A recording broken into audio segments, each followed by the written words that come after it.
My name is Brain of Terror and I'm an NSO at Dublin Roller Derby. In this video I'm going to look at timing of periods and jams with the scoreboard.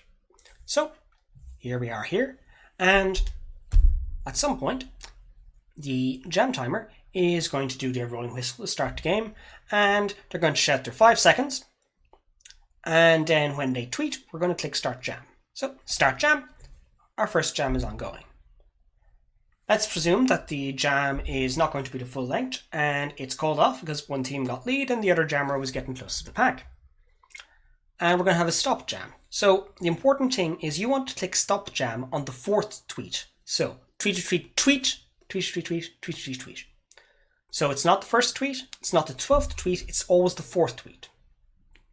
And our jam is over. So we're lining up now. So an important thing is the scoreboard is the official clock.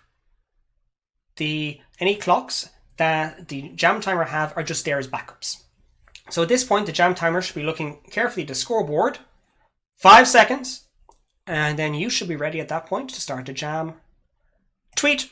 And you should click the start jam button when the jam timer blows their whistle. And they should blow their whistle when the lineup clock's at 30 seconds.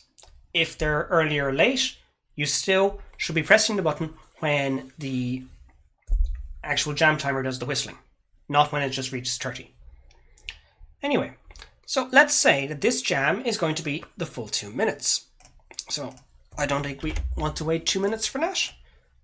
So what will happen is the scoreboard will actually automatically stop the jam for you once it reaches 2 minutes. You can also press the stop jam when it happens, because that's harmless. And that's all fine. You can also tell this has happened because it'll say 2:00 elapsed here by the jam clock. Grand. So that's the main things. So let us just jump forward a bit in time, because I don't think we want to wait that long. So if we start a jam and we stop it, there was more than 30 seconds left in the period clock, so there'll be another jam. Grand. Now, if we start another jam, and we stop the jam, and there's less than 30 seconds left on the period clock, everything goes red to basically notify everyone that, hey, there was less than 30 seconds on the period clock when that jam ended, because not everyone looks too closely at the scoreboard. So in this situation, there will not normally be another jam, unless there's a discretionary jam, or a timeout's called, or, well, there's an overtime jam, but that's another topic entirely. And anyway, so let's say there was another jam. You could just press start jam, and another jam will start in period 1. When that's done, you stop jam and rings the intermission. So you can just wait your 15 minutes then. But what happens if you want to make the intermission go faster?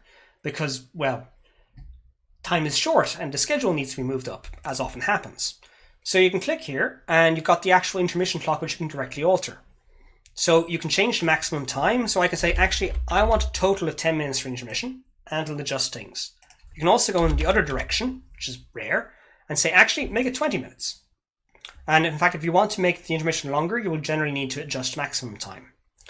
The other question then is, hey, what if I want to start immediately? You want to put a value that is less than 60 seconds, less than a minute on the intermission clock, so put a second on it. Intermission expires, and we can start the jam. Grand. So this is then all the same. This jam is called, tweet, tweet, tweet, wait for 25 and so on. So let's fast forward a bit. Cool. So here we are, we're coming to the end now of period 2. And we'll presume that there will not be another jam. So at this point you'll notice that end of period controls is flashing. So you'll want to click that. And the important thing here mostly is unofficial score. So right now the score is listed as unofficial.